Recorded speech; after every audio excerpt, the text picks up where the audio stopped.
سلامتی ہے ان آنکھوں پہ جو ہدایت پہ نظریں جمائے بیٹھی ہیں، ان کانوں پہ جو ذکر خیر کے منتظر رہتے ہیں، اور ان قدموں پہ جو ہدایت کی راہ پہ گامزن ہیں۔ السلام علیکم ورحمۃ اللہ وبرکاتہ۔ تمام تعریفیں خدائے بزرگ و برتر کے لیے جو وحدہ لا شریک ہے، نہ کوئی ثانی نہ کوئی ہمسر، درود لا محدود محبوب رب الودود، راحت العاشقین مراد المشتاقین، حضرت محمد مصطفیٰ، آپ کی آل پاک، آپ کے جانثار انصار اور اصحاب پر۔ زانمن آپ دیکھ رہے ہیں الف لام میم، میں آپ کا میزبان محمد اویس ربانی تہہ دل سے آپ کو کہتا ہوں خوش آمدید۔ عقابی شان سے جھپٹے تھے جو بے بالوں پر نکلے، ستارے آسماں کے خون شفق میں ڈوب کر نکلے، ہوئے مدفون دریا زیر دریا تیرنے والے، تماچے موج کے کھاتے تھے جو بن کر گوہر نکلے، ہمارا نرم رو قاصد پیام زندگی لایا، خبر دیتی تھی جن کو بجلیاں وہ بے خبر نکلے۔ آقا نامدار فخر موجودات صلی اللہ علیہ وآلہ وسلم نے مکمل ضابطہ حیات دے دیا، خود اپنی ذات سے جوڑ کے بھی اور پھر لٹریچر کے ذریعے بھی، یعنی کتاب بھی ایسی کہ اس کو تھامے رکھیں تو آپ گمراہ نہیں ہو سکتے، اور کردار بھی ایسا کہ جو تسلسل کے ساتھ دہرایا جاتا رہا اس دور سے لے کر ہر دور میں۔ میں ظالماً آج ایک ایسا سوال لے کے بیٹھا ہوں کہ جو آپ کے، میرے اور معاشرے کے ہر فرد کا مسئلہ ہے۔ جو بھی رشتہ زواج میں منتقل ہوتا ہے وہ یہ سوال اٹھاتا ہے، یا پھر وہ کسی کو ہوتا ہوا دیکھتا ہے تو پھر سوال اٹھاتا ہے، جہیز میں کیا لائے ہو؟ کیا بچیاں ہو گئی تو بچیوں کے جہیز کی تیاری ہو گئی ہے؟ بیٹیاں جب پہلے دن سے باپ کے گھر آتی ہیں تو باپ کو جو پہلی فکر لاحق ہوتی ہے اس معاشرے کی طرف سے وہ یہ ہے کہ بچوں کی جہیز کے حوالے سے کچھ کرنا ہے، ان کی شادی بیاہ کا سامان اکٹھا کرنا ہے، وہ فرنیچرز، وہ تمام تر ضرورت کی اشیاء کہاں دستیاب ہوں گی، کتنے پیسے میں ملیں گی، مہنگائی روز بروز ہو رہی ہے۔ اس کے علاوہ دیگر اخراجات یہ ہے، شادی کے وہ اخراجات جو اس معاشرے نے خود اپنے لیے بنا لیے ہیں وہ تو انتہا کے ہیں، اور وہ صرف ریاکاری کے اوپر مبنی ہے، اس لیے کہ پڑوسی کیا کہیں گے، رشتہ دار کیا کہیں گے، فلاں انسان کو دعوت دی ہے اس کو کیا منہ دکھائیں گے، کھانے میں کیا کھلائیں گے، اور ہال کس قدر حسین ہوگا، کتنا دکھاوا کر سکتے ہیں، اسی بات کا مقابلہ ہوگا۔ مگر جہیز ایک ایسی شے ہے کہ باقی تمام اشیاء کو یہ کہہ کے روکا جا سکتا ہے کہ بھئی یہ تو دکھاوا ہے، ریاکاری ہے، مت کریں، دین اسلام اس کی اجازت نہیں دیتا، یہ تو برصغیر پاک و ہند سے جڑا ہوا کلچر ہے۔ البتہ جہیز کو بہت سارے افراد دین ہی کا حصہ مان کر مزید مطالبہ کرتے ہیں، یعنی یہ تو بھئی شریعت ہے، یہ تو ہم دیکھتے ہیں کہ سنت میں بھی موجود ہے، لہٰذا اتنی تو ہماری ریکوائرمنٹ ہے، شادی کا خرچہ اتنا آیا ہے، اب لڑکے والے لڑکی والے سے اتنے پیسہ کیش مانگ رہے ہیں، اتنا پیسہ فرنیچر کی صورت میں، اتنا پیسہ سونے کی صورت میں۔ مسئلہ یہ ہے کہ اس کو دین کا ٹیگ بھی دے دیا ہے، لہٰذا میں دیندار لوگوں سے پوچھتا ہوں آج کے اس پروگرام میں میرے ساتھ تشریف فرمائیں، بہت ہی خوبصورت گفتگو فرماتے ہیں، کئی عرصے بعد پروگرام میں تشریف لے کر آئے، مستقل سفر میں رہتے ہیں، ایک روحانی سفر ان کو میسر رہتا ہے، آج ایک علمی سفر پہ ہمیں لے کے جائیں گے، منزل اس کی بہت دور ہے اور ہمیں قریب کریں گے۔ میں خوش آمدید کرنا چاہتا ہوں علامہ حیات عباس نجفی کو۔ السلام علیکم ورحمۃ اللہ۔ وعلیکم السلام ورحمۃ اللہ وبرکاتہ۔ میرے آج کے دوسرے مہمان بہت ہی پیارے ہیں اور سادگی کے ساتھ آج ہمارے سوالوں کا جواب بھی دیں گے، اور اس کے علاوہ بھی آپ کی بڑی گہری نگاہ رہتی ہے معاشرے کے اوپر، سیر، سفر، زیارات، اس کے حوالے سے بھی آپ کا بڑا کام ہے۔ میں مفتی عاطف جاوید کو بھی خوش آمدید کہتا ہوں۔ السلام علیکم ورحمۃ اللہ۔ السلام ورحمۃ اللہ۔ سب سے پہلے تو یہ کہ مفتی صاحب، یہ جہیز اس کی شرعی حیثیت کیا ہے؟ دین اسلام اس کو کس حد تک اپروو کرتا ہے؟ اس کی وجہ کیا ہے؟ یہ صرف اور صرف بیٹی کے باپ کے اوپر ہی ذمہ داری ہے یا بیٹی کے خاندان کے اوپر ہی ذمہ داری ہے؟ جہیز یک طرفہ ہی ہوتا ہے؟ نحمدہ ونصلی علی رسولہ الکریم، اما بعد فاعوذ باللہ من الشیطان الرجیم، بسم اللہ الرحمن الرحیم۔ قال اللہ تبارک وتعالی فی القرآن المجید والفرقان الحمید، قد علمنا ما فرضنا علیہم فی ازواجہم وما ملکت ایمانہم، وقال تعالی الرجال قوامون علی النساء بما فضل اللہ بعضهم علی بعض وبما انفقوا من اموالہم، وقال النبی صلی اللہ علیہ وسلم لا مہر اقل من 10 دراہم، صدق اللہ العظیم وصدق رسولہ النبی الکریم۔ دیکھیں اویس بھائی، جب بھی ہم نکاح کی بات کریں گے، شادی کی بات کرتے ہیں تو عام طور پر دو چیزیں ذہن میں آتی ہیں۔ ایک کا تعلق جو ہے وہ لڑکے کی طرف سے ہوتا ہے، دوسری کا تعلق لڑکی کی طرف سے ہوتا ہے۔ لڑکے کی طرف سے جس چیز کا تعلق ہوتا ہے اس کو مہر کہا جاتا ہے، جس کی خود ایک اسلامی اور دینی شرعی حیثیت ہے۔ البتہ لڑکی کی طرف سے جو دیا جاتا ہے اس کو جہیز کے نام سے متعارف کیا جاتا ہے۔ اچھا، مہر تو بیسیکلی اسلامی ایک حصہ ہے اور ایک شرعی مسئلہ ہے۔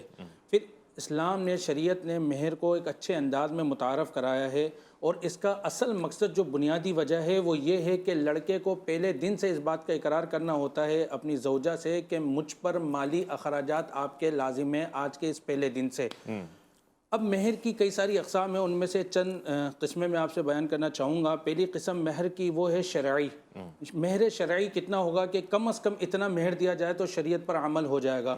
اس کے بارے میں علماء اور فقہاء کرام نے اختلاف کیا ہے۔ قرآن پاک کے اندر بھی اللہ رب العزت نے جہاں مہر کا ذکر کیا ہے وہاں پر اس کو مخفی رکھا ہے، اور فرمایا کہ قد علمنا ما فرضنا علیہم فی ازواجہم، کہ ہم نے مردوں پر عورتوں کے لیے مہر کو لازم قرار دیا ہے۔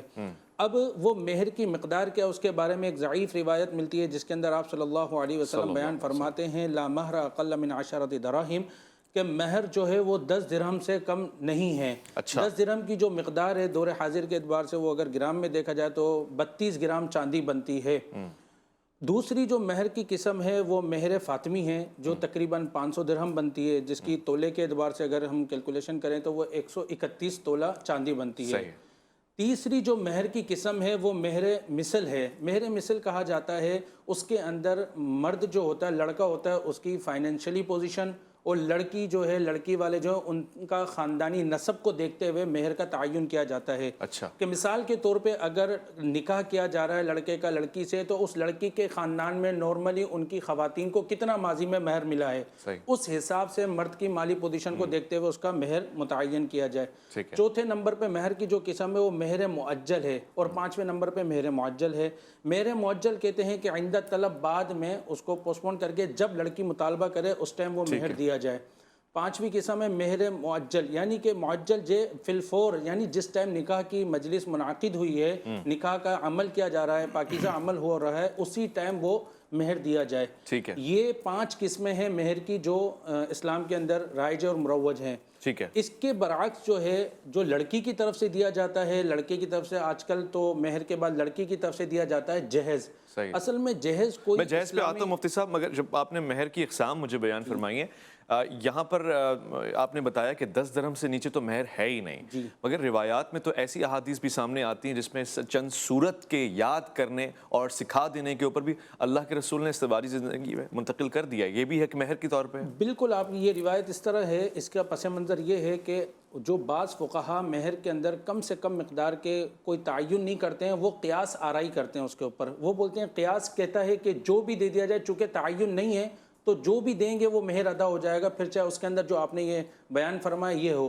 اس کے برعکس جو دیگر علماء احناف ہیں، فقہاء ہیں، وہ کہتے ہیں کہ بھائی اگر قیاس پر کریں گے تو ہر ایک اپنے قیاس کا اعتبار کرے گا، تو شریعت کا کوئی بھی عمل ایسا نہیں ہے جو بالکل اس کی کوئی مضبوطی نہ ہو، مستحکم نہ ہو۔ ہر جماعت یا ہر صوبے کا یا ہر سوسائٹی کا بندہ اپنی طرف سے ایک تعین کر کے بولے گا بھائی یہ مہر، اس طرح تو مہر نہیں ہوگا۔ تو جب اس طرح کا معاملہ ہو جہاں پر قیاس ہو تو ضعیف حدیث بھی معتبر شمار کی جاتی ہے۔ حدیث اگرچہ لا مہر اقل من 10 دراہم 10 درہم کی ضعیف ہے، لیکن عمل کے اعتبار سے قوی ہے، کیونکہ اس کے اندر کم از کم کچھ نہ کچھ تعین ہو جاتا ہے۔ تو اس وجہ سے علماء کرام جو ہے کم از کم، اس پہ ذرا آپ بھی روشن ڈالیں۔ یعنی کچھ لوگ جو ظاہر ملحدین ہیں یا اس حوالے سے ناقدین ہیں، وہ یہ کہیں گے کہ کردار میں تو رسالت مآب ایسا بھی رشتہ کر رہے ہیں کہ آپ کو صرف چند آیات یاد ہیں، اس کے عوض میں آپ نکاح کر لیں، اور جملہ یہ کہہ رہے ہیں کہ 10 درہم سے نیچے نہیں ہے، تو پھر وہ کیسے ہو سکتا ہے؟ اعوذ باللہ من الشیطان الرجیم، بسم اللہ الرحمن الرحیم۔ قابل احترام مفتی صاحب نے بہت اچھے اور احسن انداز سے مہر کو بیان کیا۔ خود آغا صاحب مفتی صاحب نے فرمایا کہ حدیث ضعیف ہے، اس حدیث کو ضعیف قرار دیا گیا ہے۔ اس کے بالعکس اس کو ضعیف قرار دینے کی وجہ یہی ہے جو آپ نے چیزیں بیان کی، کہ کچھ ایسی احادیث ہمارے سامنے آتی ہیں جہاں پر مہر جو ہے، جس کو ہم کہیں گے کہ مہر قیمت کے علاوہ چیزیں، مثلاً کہ علم کے اعتبار سے، سورہ کے یاد کرنے کے اعتبار سے، یا بعض اوقات خاتون کو یہ اختیار ہے کہ وہ مہر معاف کر دے، وہ جو بھی مہر معین کیا جائے اس کی ملکیت ہے وہ۔ جیسے مہر کی مثال یوں دی جاتی ہے، جیسے انہوں نے کہا کہ مہر جو بعد میں جب عند طلب ہے، عند طلب میں ایک قرض کی صورت ہے، اس قرض کی صورت میں فرض کریں آپ کا قرض کسی شخص پر ہے، اب زید پر ہے، تو آپ کو حق ہے آپ اس قرض کو معاف کر دیں۔ اسی طریقے سے اس عورت کو حق ہے کہ اپنے شوہر کو معاف کر دے، ٹھیک ہے۔ ہمارے مکتب فقہ جعفریہ میں جس مہر کی زیادہ اہمیت ہے، مہر سیدہ فاطمہ زہرا سلام اللہ علیہا پر ہمارا سلام، اس میں کوئی شک نہیں ہے، بی بی کا جو مہر ہے اگر اس مطابق دونوں لڑکا لڑکی راضی ہیں اس کو رائج کیا جائے تو بی بی کے مطابق، سنت کے مطابق بہت اچھی بات ہے، لیکن ہمارے یہاں جس چیز کو لازم قرار دیا جاتا ہے اس کو مہر مثل کہا جاتا ہے۔ اچھا یہ بھی بتا دیجیے کہ وہ جو جناب فاطمہ سلام اللہ علیہا کا حق مہر تھا وہ کتنا تھا؟ جی، جیسے اگر بی بی فاطمہ زہرا سلام اللہ کا جو حق مہر ہے اس کی تعداد درہم اور دینار میں تو معین کی گئی ہے، لیکن اس کے لیے سب سے اہم سوال یہ ہوتا ہے وہ مہر آیا کہاں سے، وہ حق مہر آیا کہاں سے، وہ حق مہر سے جہیز کیسے بنا، اس کو امیر المومنین علیہ السلام کو جو حکم دیا نبی مکرم نے کہ آپ اپنی ذرہ بیچیں، وہ ذرہ بیچی گئی. اس کی قیمت کے بارے میں علماء نے اختلاف کیا، لیکن وہ اتنی تعداد تھی کہ وہ زیادہ مقدار نہیں تھی. ٹھیک ہے، اس سے رسول خدا صلی اللہ علیہ وسلم نے جہیز کا انتظام کیا. اب یہاں پر یہ سوال سمجھ میں آتا ہے کہ سب سے اہم ترین چیز مہر میں کیا ہے. یعنی سب سے اہم ترین مہر، جیسے انہوں نے فرمایا کہ اہم ترین ہے کہ وہ مہر نکاح کی محفل میں ادا کیا جائے یا اس سے پہلے ادا کیا جائے، تاکہ لڑکی والے جتنے بھی شادی کے مراحل ہیں اس کو اس میں سے طے کر دیں. کیونکہ قرآن کی بہترین آیت مفتی صاحب نے تلاوت کی، الرجال قوامون علی النساء، مردوں کو اللہ نے مضبوط کیا ہے، تو شادی کا بوجھ مرد پر ہونا چاہیے نہ کہ لڑکی والوں پہ ہونا چاہیے. ٹھیک ہے، آپ دیکھ رہے ہیں کہ امیر المومنین کی ذرہ بکتی ہے، اس ذرہ بکنے کے بعد وہ پیسہ آتا ہے، اس سے جہیز خریدا جاتا ہے تاکہ لڑکی والوں پر کم از کم بوجھ ڈالا جائے. یہاں پر اس کے بلگ سے معذرت کے ساتھ میں یہاں پہ آپ کے آگے سوالات کے جواب دوں. یہاں پہ گزارش یہ کروں گا، کچھ ایسی خواتین یہاں پہ پائی جاتی ہیں جو اپنے بیٹوں کو اپنی ملکیت سمجھتے ہیں کہ ہم اپنے بیٹوں کی جب شادی کریں گے جو پوری ہم نے ان کی ایجوکیشن پر ان چیزوں پہ خرچ انویسٹمنٹ کیا ہے نا، جی اس سب کو ہم کور کریں گے. اور اس کے بعد بھی معذرت کے ساتھ وہ باپ جو اپنی بیٹی کے لیے تمام تر مطالبات جو کہ غیر اخلاقی ہیں ان کو پورا کرتا ہے، اس کے باوجود اس کی بیٹی کو وہی عورتیں جنہوں نے مطالبات پورے کرائے ہوتے ہیں 3 سال 4 سال بعد طلاق اور خلا کے مرحلے پہ. اللہ گھرانوں کو محفوظ رکھے. اور یہ بات بہت اہم ہے جو نقطہ آپ نے اٹھایا ہے، اس پہ ذرا مزید تفصیلی گفتگو بھی ہوگی. بات تو جہیز کی ہو رہی ہے مگر حق مہر کے ساتھ جڑ گئی ہے، کیونکہ یہ دونوں ذمہ داریاں ہیں اور ذمہ داریوں کو ذمہ دار لوگ احسن طریقے سے انجام دینا چاہتے ہیں. لوٹ کر آئیں گے الف لام میم میں، آپ کا انتظار ہے.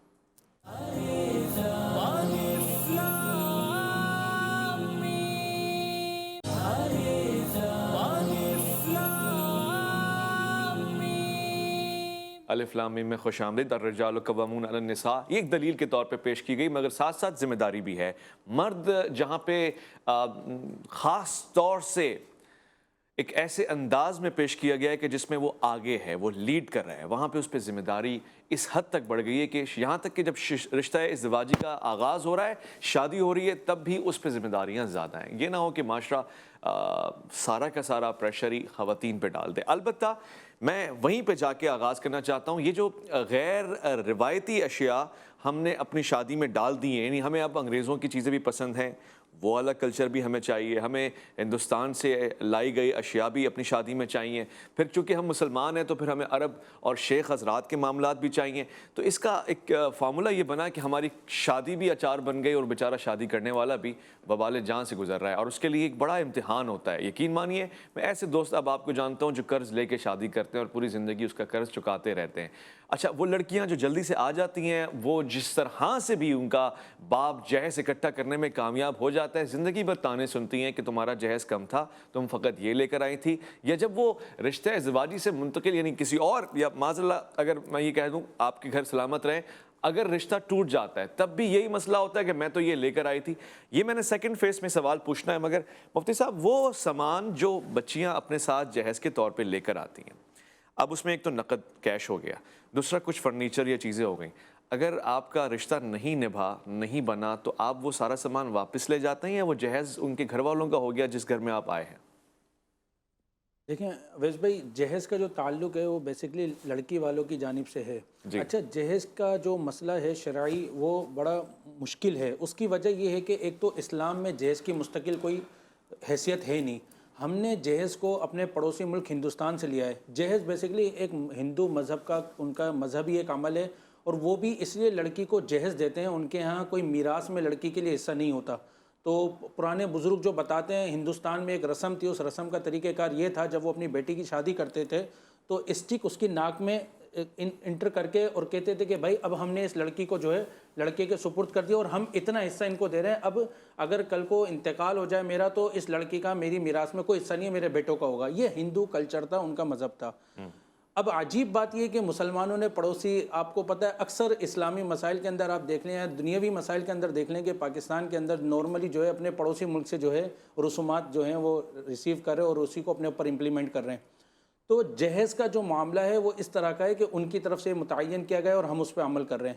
اچھا، یہ جو جہیز کا معاملہ ہے یہ 2 طرح کا ہے. اس کے اندر صرف غریب پریشان نہیں ہے، اس کے اندر جو مالدار ہے وہ بھی پریشان ہے، وہ بھی اس کنفیوژن کا شکار ہے کہ میں کتنا دوں جس سے میری واہ واہ زیادہ ہو سکے. غریب تو صرف اس اعتبار سے پریشان ہے کہ میں کیسے اس کو حاصل کر سکوں، اس کا کیسے ارینجمنٹ کروں. امیر بھی اس سے پریشان ہے. اچھا اب چونکہ وہ لڑکی کا والد لڑکی کو دیتا ہے جہیز، اور علماء کرام نے جہیز کے اندر گنجائش بھی اسی لیے ہی نکالی ہے.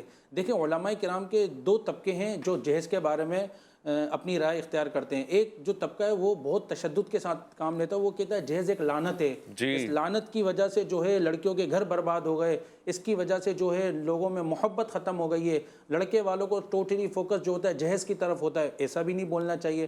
بعض کہتے ہیں کہ نہیں، اگر لڑکی کا والد اپنی خوشی سے اپنی رضامندی سے دے رہا ہے اور اب وہ چونکہ سوسائٹی کے اندر یہ ایک ماحول چل پڑا ہے، اب اس کو نہ دینے کو عیب سمجھا جاتا ہے، لڑکی کو بعد میں تانے سننے کو ملتے ہیں، تو اس وجہ سے کسی درجے میں اس کی گنجائش ہے. لیکن اس کے لیے علماء کرام نے جنہوں نے گنجائش نکالی ہے 3 طرح کی شرائط رکھی ہیں. نمبر 1 یہ ہے کہ لڑکے کے والد جو ہے وہ واہ کے لیے نہ دے، وہ ضرورت کے پیش نظر اس جہیز کو دے. دوسرے نمبر پہ یہ ہے کہ وہ جب دے تو اس بات کا خیال رکھے کہ اس کی نمائش نہ کرے، نمائش کر کے نہ دے، جو بھی دینا وہ خاموشی دے، پوشیدگی کے ساتھ دے دے تاکہ ضرورت پوری ہو جائے. نمبر 3 پہ یہ کہ لڑکے والوں کی طرف سے مطالبہ نہ کیا گیا ہو. اگر لڑکے والوں کی طرف سے کسی چیز کا مطالبہ کیا گیا پھر لڑکی نے وہ دیا تو لڑکے والوں کے لیے اس کا لینا جائز نہیں ہے. اچھا جب اس طرح مطالبے پہ کوئی چیز مل رہی ہے تو وہ بنیادی طور پہ خود ہی کمزور ہو گئی ہے. تو اب تو ہم یہ کہہ ہی نہیں سکتے اللہ نہ کرے کل کو ان کے درمیان میں ڈیورس ہوتا ہے، خلا ہوتا ہے تو وہ لڑکے کا ہے، وہ ہے ہی لڑکی کا، وہ لڑکی کے لیے رہے ہیں، وہ لے کے جائے گی نا واپسی، پھر وہ لڑکی واپسی لے کر جائے گی. دوسرے نمبر پہ ایک اور بات، مہر کے اوپر بھی یہ اختلاف ہوتا ہے کہ کل کو اگر ڈیورس ہوتا ہے، طلاق ہوتی ہے، تو وہ جو مہر لڑکے نے لڑکی کو دیا ہے تو وہ لے کر جائے گی اپنے ساتھ، 100% وہ لڑکی کا ہی ہوتا ہے. اسی لیے علماء کرام نے کہا ہے کہ مہر کی جو مقدار ہے اس کو بڑھایا جائے. لیکن اگر شب عروسی نہ گزری ہو، یعنی جو ایک پروسیس ہے کہ اگر وہ نہ ہوا ہو تو اس کے بعد رخصتی، جسے ہم کہتے ہیں نا رخصتی، بعد از رخصتی کے اوپر ہم گفتگو کر رہے ہیں جو نارملی آج کل ہماری سوسائٹی میں معاملات درپیش ہیں. اسی لیے علماء کرام نے کہا ہے کہ لڑکے کو چاہیے وہ مہر اچھا دے، اپنی مالی حیثیت کے اعتبار سے دے.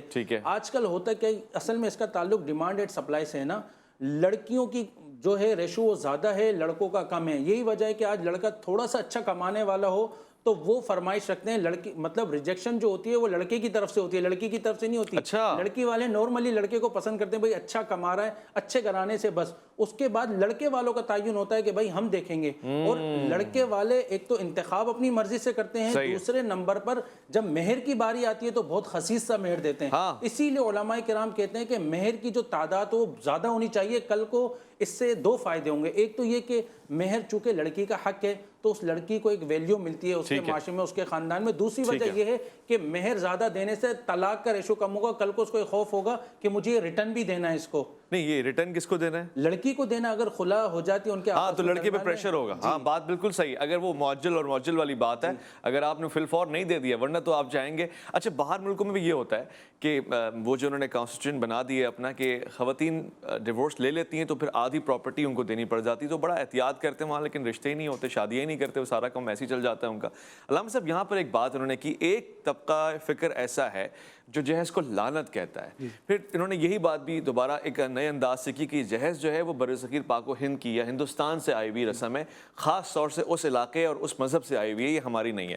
مگر آپ تو جہیز فاطمی کہہ رہے ہیں بار بار، تو پھر یہ وہی بات ہے کہ تو اسلامی شریعت کی چیز ہو گئی. مفتی صاحب نے بہت اچھے انداز سے گفتگو کی، میں تھوڑی سی گزارشات اپنے انداز میں پیش کرنے کی کوشش کروں گا.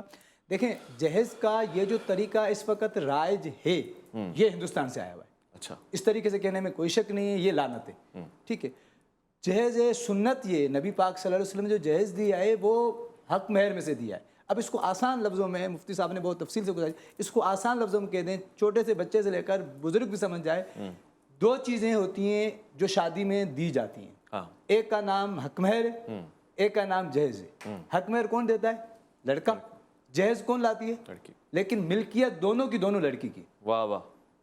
نہ لڑکا حق مہر میں سے اسے پیسے لے سکتا ہے، نہ لڑکی سے وہ جہیز میں سے لے سکتا ہے. ٹھیک ہے، اب یہاں پر بات یہ ہے کہ مہر حق جہیز وہی ہے، جہیز اسی کا نام ہے جو نبی پاک صلی اللہ علیہ وسلم نے دیا ہے، جو لڑکی والے اپنی خوشی سے دیں، چاہے وہ ایک پانی کا برتن ہی کیوں، چاہے وہ ایک لباس ہی. ذرا سا فرق ہے نا، جہیز میں لڑکی گاڑی لے کر آئی، گھر لے کر آئی، اب عیاشی تو اس پہ مرد کر رہا ہے نا، وہ گاڑی چلا رہا ہے. دیکھیں میری بات سنیں نا، دیکھیں مسئلہ یہ ہے کہ جہیز کس کو آپ کہہ رہے ہیں؟ جہیز کے اندر اگر آپ کی حیثیت زیادہ ہے اور آپ کی حیثیت کی وجہ سے دوسروں کی جن کی حیثیت نہیں ہے ان کے لیے شادی کرنا مشکل ہو جائے گا تو آپ کے لیے نام و نمود کرنا، ذمہ دار سے جملہ کہہ رہا ہوں، حرام ہے۔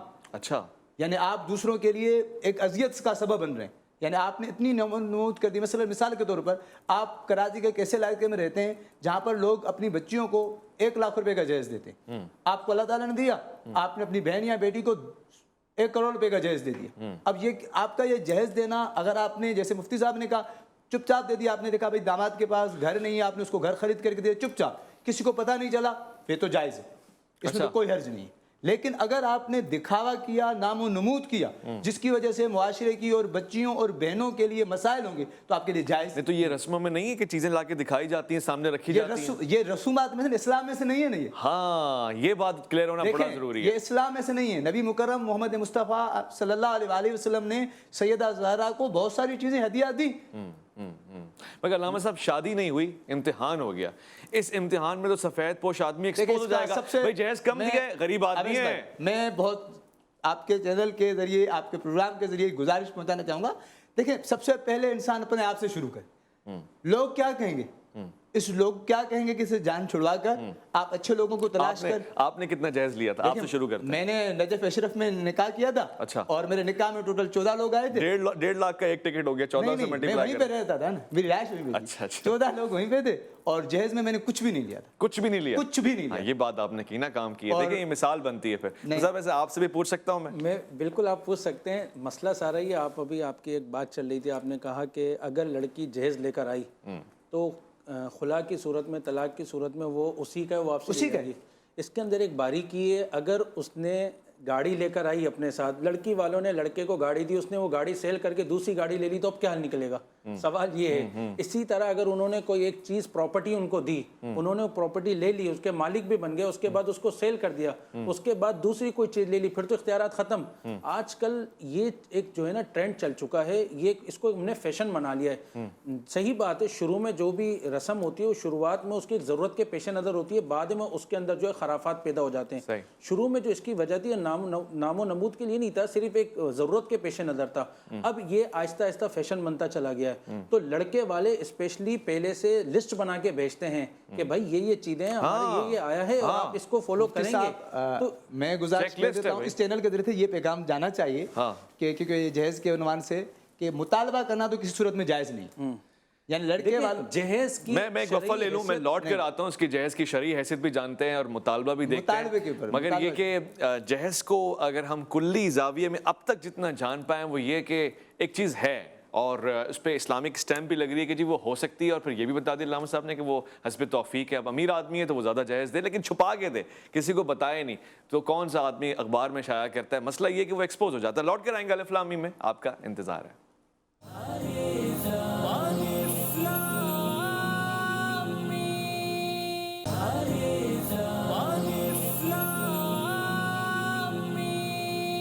ظاہراً آپ تھوڑا پریشان ہوں گے، حیران ہوں گے، مگر آپ ہی کے معاشرے کی ایک بات بتا رہا ہوں۔ ہوتا کیا ہے، ایک لڑکی جو جہیز میں بہت سارا سامان لاتی ہے، کچن کی جو کراکری ہوتی ہے اور سارے برتن اور تمام استعمال کی اشیاء جو اس کے گھر میں لگی ہوتی ہے، اب وہ بارہا یہ تانا مارتی ہے کہ خبردار اسے نہیں توڑنا، یہ میں اپنے امی کے یہاں سے لائی تھی، ابا نے دلایا تھا، اور پھر اس کو استعمال چونکہ ہر بندہ کر رہا ہوتا ہے گھر میں رکھی ہوئی شے، تو وہ بارہا یہ سن رہا ہوتا ہے، پھر اسی کو توڑ کے ناراضگیاں بھی ہوتی ہیں، خلاف بھی ہوتے ہیں، کسی نے استعمال کر لیا، کہیں آگے چلا گیا، پڑوسی کو برتن بھجوایا دال دے کے، اب وہ برتن نہ آیا، اس کی عوض کوئی دوسرا برتن بھی نہیں آ سکتا کیونکہ وہ تو جہیز میں آیا تھا، وہ تو اب مثل تبرک ہو گیا ہے۔ یہاں پہ یہ الجھنیں بڑھتی جا رہی ہیں، لہٰذا اب ہم نے اس پروگرام میں یہ سوچ رکھا ہے کہ کوئی قرارداد ضرور پاس کریں گے۔ مطلب آپ شرعی حیثیت بتا رہے تھے، میں اگر کہوں کسی بھی طرح سے علماء ایک پلیٹ فارم پہ آ کے جہیز کے اوپر پابندی لگا سکتے ہیں، تو کیا یہ ممکن ہے کہ نہیں؟ دیکھیں اویس بھائی، پابندی لگانا صورت بن سکتی ہے اور لگانی بھی چاہیے، میری رائے ہے۔ وجہ اس کی یہ کہ آپ پوری قرآن و حدیث کا خلاصہ دیکھیں، دین اسلام کا مزاج دیکھیں، مالی ذمہ داری جتنی بھی ہیں وہ مرد پر رکھی گئی ہیں۔ قرآن پاک کے اندر اللہ رب العزت فرماتے ہیں الرجال قوامون علی النساء، کہ ہم نے مردوں کو عورتوں کے لیے ایک ذمہ دار بنایا ہے۔ اچھا، ذمہ داری کی تفصیل اللہ رب العزت نے آگے خود بیان فرمائی، کس اعتبار سے؟ بما انفقوا من اموالہم، کہ وہ جو بھی اپنی کریں، انکم ان کی جو آتی ہے، جو کمائی کرتے ہیں، اس کا اخراجات جو ہے وہ عورتوں کے وہ پورے کریں۔ قرآن پاک کے اندر دیگر مقامات پر بھی دیکھیں تو عورت کی جو ذمہ داری ہے وہ یہ ہے کہ ایک عمدہ تربیت کے ساتھ ایک باوقار نسل کو ترتیب دینا، تشکیل دینا۔ عورت کی ذمہ داری ہے گھر باری دیکھنا اور اپنی اولاد کی اچھی تربیت کرنا۔ مرد پر ذمہ داری یہ لازم لاگو کی گئی ہے کہ وہ مالی ضروریات کو پورا کرے، اخلاقی اعتبار سے اچھا ہو اپنے بیوی بچوں کے ساتھ، اور اپنے مالی اعتبار سے ان کی ضرورتیں پوری کرے۔ جب مرد کی نیچر و فطرت اور بنیادی طور پر اس کو مالی ذمہ دار ٹھہرایا گیا تو جہیز کہاں سے اس کی گنجائش نکل سکتی ہے؟ جو حضرات جہیز کے قائل ہیں وہ بالکل اپنی رائے کا حق رکھتے ہیں، ان کی رائے کا ہم احترام کرتے ہیں، لیکن وہ ایک ضرورت کے پیش نظر وہ عمل ہوا تھا جس کے اندر آپ صلی اللہ علیہ وسلم نے، چونکہ حضرت علی کرم اللہ وجہہ بہت ہمارے صحابہ کرام کے اندر ایک بہت بڑا مقام رکھتے ہیں، بہت بڑی ہستی ہیں، ہمارے لیے ایک بہت بڑے شخصیت ہیں، تو حضرت علی کرم اللہ وجہ مالی طور پہ جو تھے وہ تھوڑا سا اتنا اسٹیبل نہیں تھے جتنا ہونا چاہیے تھا، اور آپ صلی اللہ علیہ وسلم نے اسی پس منظر کو پیش نظر رکھتے ہوئے ایک ضرورت کو پوری کرتے ہوئے ضروریات کی چیزیں دلائی تھیں۔ اگر دیکھا جائے آج کل جو جہیز دیا جاتا ہے اس میں، اور اگر اس روایت کو اس کے تقابل میں رکھا جائے تو زمین آسمان کا فرق ہے۔ اگر اس کے اندر کوئی ایک بھی غیر ضروری چیز دی جاتی، جیسا کہ روایات کے اندر آتا ہے جانماز دیا، اسی طرح چکی کا پارٹ دیا، اسی طرح جو ضرورت کی چیزیں تھی، آج کل جو دی جاتی ہیں وہ تو آپ اگر دیکھیں گے کروکری کے اندر بھی 4 ڈنر سیٹ دیے جاتے ہیں، کپوں کے الگ الگ سیٹ ہوتے ہیں، پھر رضائیاں الگ الگ، یہ تو اس میں اور اس روایت میں کوئی آپس میں کوئی ملاپ ہی نہیں ہے۔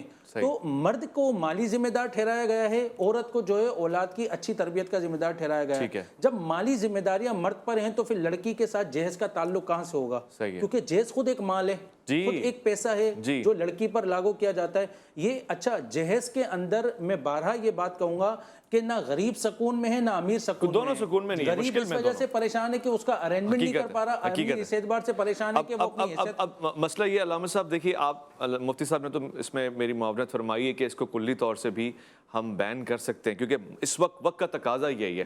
اب اگر آپ اس پہ کوئی خدشہ، کوئی تحفظات رکھتے ہیں تو وہ بیان فرمائیں کہ جہیز کو بالکل بین کریں۔ تمام تر علماء اور جتنے بھی معاشرے کے ذمہ دار افراد ہیں سب کو یہ ذمہ داری ہے کہ ایک چیز پر پابندی لگا دیں، اچھا، کہ جہیز کا مطالبہ کرنا جائز نہیں۔ اچھا، جن گھروں میں رشتہ ہو رہا ہے وہ ان کی چھوٹی چھوٹی باتوں کو پردہ ڈال رہے ہیں، وہ جا کے کال کریں گے اس نے مطالبہ کیا ہے اور بچی کا رشتہ خراب کریں گے۔ جہیز کا مطالبہ نمبر 1، نمبر 2 جہیز کی نمود و نمائش، یہ چیزیں جائز نہیں ہیں۔ اس کے علاوہ لڑکی کو صلہ رحمی کے تحت باپ جو بھی چیزیں ضروریات کی چیزیں دینا چاہے اس میں کوئی حرج نہیں ہے۔ امیر المومنین امام المتقین علی علیہ السلام کی واقعاً ان کے گھر میں کچھ بھی موجود نہیں ہوتا، اس کی وجہ یہ ہوتی کہ جو کچھ بھی ان کے ہاتھ میں آتا تھا نا وہ رائے خدا میں پہنچا دیتے تھے، جس کی سب سے بڑی مثال خیبر کی جنگ کا جو بھی اموال تھا تمام اصحاب سے زیادہ امور علی علیہ السلام کو رسول خدا نے دیا تھا، لیکن اس کے باوجود جب آپ گھر پہنچے تھے تو آپ کے ہاتھ خالی تھے کیونکہ وہ آپ نے سب رائے خدا میں دیا۔ یہ اس میں ہمارے لیے درس ہے، ٹھیک ہے۔ جہیز کے اوپر پابندی اس عنوان سے لگائی جائے کہ جہیز کا مطالبہ نہ ہو، جہیز کی نام و نمود نہ کیا جائے، اور اسی طریقے سے لڑکے کی ضروریات کی جو چیزیں ہوں وہ دیں۔ اس سے بڑھ کر میں بات اور کروں گا، لڑکے کو اگر حقیقی معنی میں وہ اپنے آپ کو مرد تسلیم کرتا ہے، جو اس کو ضرورت کی زیادہ چیزیں ملی اسے واپس کر دے۔ اچھا جی، لڑکی کو بولے یہ تمہاری ہے، تم اپنے ماں باپ کے گھر رکھو، میرے گھر میں فرنیچر ہے، صحیح ہے، مجھے محتاج نہیں ہوں میں تمہارے فرنیچر کا۔ صحیح ہے، اور دیکھیں شرعاً اس کے اوپر ایک جو بات کی مفتی صاحب نے، میں اس کی تائید کروں گا، یہاں پر اسراف لازم آتا ہے جی، یہاں پر ایسی چیزیں دی جاتی ہیں جو کئی سال یوز نہیں ہوتی جی، اور بعض اوقات تو وہ چیزیں پڑی رہتی ہیں۔ مثال دے دوں میں آپ کو، لڑکی کو اتنے سونے کے سیٹ چڑھا دیے کہ وہ لوکر میں جا کے رکھوا دیے، وہ زندگی بھر نکالے ہی نہیں، سونا سو رہا ہے ایسے۔ اچھا علامہ صاحب میرے پاس آخری منٹ رہ گیا، مجھے یہ بھی بتا دیں جن بچیوں کے باپ نہیں ہوتے وہ جہیز کہاں سے لائیں گی؟ تو واقعاً ان یتیم بچیوں پر اگر کوئی مطالبہ کر رہا ہے تو ظلم ہے۔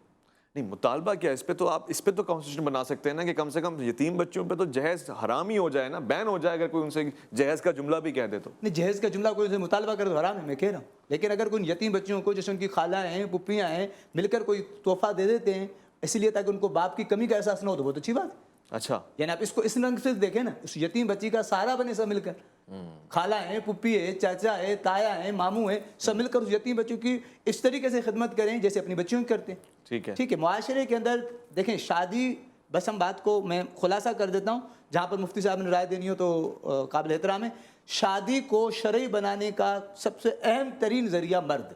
اچھا، بس بس ختم بات. ختم ہو گئی بات. ماشاء یعنی دولہا کہتے کہ بھائی میں نے نہ ولیمہ بڑا کرنا ہے، نہ میں نے ولیمے میں رعایا کاری کرنی ہے، نہ میں نے جہیز کا مطالبہ کرنا ہے، نہ میں نے لباس کا مطالبہ کرنا ہے. ٹھیک ہے. علامہ صاحب جو رائے دے رہے ہیں وہ اس لیے بھی قابل احترام ہے کہ اگر دولہا کہہ دے تو کام ہو جائے گا. یہ اس کا حکم صادر ہونے کا آخری دن ہوتا ہے. اگر وہ کچھ اب کر سکتا ہے تو کر لے، اس کے بعد تو اس کی چلنی اور نہیں. آپ کی میں گزارش کروں، یہ جو ساس اور بہو کے جھگڑے ہوتے ہیں ہاں اس کی اہم ترین وجہ یہ جہیز. یہی ہے نا. یہی جہیز. میں اتنی دیر سے یہی تو کہہ رہا ہوں اس کو بند کریں. آپ کہتے ہیں نہیں چھپ کے ہو جائے، آجا جہیز کونے میں رکھا ہوا، یہ والا کام ہو جائے گا تو مسئلہ ہوگا نا، وہ کونے سے نکل کر آئے گا. نہیں دیکھیں، صلہ رحمی کا تعلق ہے کہ بچی جب آپ کے گھر سے جا رہی ہے اس کو خالی ہاتھ نہ بھیجیں. اچھا ٹھیک ہے. یہیں پہ تو مسئلہ شروع ہوتا ہے جہاں سے پروگرام شروع ہوا کہ ہم اس کو دین کے لبادے میں ایسا اڑاتے ہیں جیسے وہ قرآن شریف جو سروں پہ رکھ کے جاتا ہے، اصل جو اس کی روح ہے اس سے ہم غافل رہ جاتے ہیں. مگر بہرحال اس پہ ایک اور نشست ہو جائے گی. بات جو اب تک سمجھ آئی وہ یہ ہے کہ ریاکاری سے بچیں، تقاضے مطالبے سے بچیں اور کسی کو ذلت کا شکار نہ بنائیں. میں مفتی عاطف جاوید صاحب کا شکر گزار ہوں، علامہ حیات عباس نجفی کا شکر گزار ہوں، خواتین حضرات آپ کا شکر گزار ہوں، اور دگنا شکر گزار ہوں اس مالک کا کہ جس نے ہمیں اب تک یہ مہلت دے رکھی ہے. ہم اس بات کو سمجھ جائیں. کسی کی عقل میں اگر یہ بات ٹھہر جائے تو خدا را بچیوں کے باپ پہ ترس کھائیں، بچیوں کے مستقبل سے ترس کھائیں. جس نے اس کو تعلیم دے دی، تربیت دے دی. رسالت مآب صلی اللہ علیہ وآلہ وسلم نے 4 بیٹیوں کے لیے، بعض روایات میں اس سے کم میں بھی ہے، کہ جس نے ان کی اچھی تربیت کی، کفالت کی، تربیت کی اور خاص خیال رکھا، اس کو جنت میں اپنے ساتھ مقام دیا ہے. جس نے اتنی بڑی خاص توجہ دے دی، اس سے آپ اور کیا چاہتے ہیں؟ کہاں سے لائے؟ وہ حرام کمائے. اگر یاد رکھیے گا وہ باپ حرام کمائے کر آپ کو جہیز دے رہا ہے نا، تو جو بیٹی آپ کے گھر میں آ رہی ہے اور جو نسل آپ کی آ رہی ہے وہ اس سے حلال کی توقع نہ رکھے. وہ آپ سے ایک ایک پائی کا حساب لے گی اور آپ کو دوڑائے گی حرام کمانے کے لیے. پھر آپ کو خیال آئے گا. لوٹ کر آئیں گے ایک اور پروگرام کے ساتھ. تب تک کے لیے مجھے محمد اویس ربانی کو دیجیے گا اجازت. اللہ کی امان میں.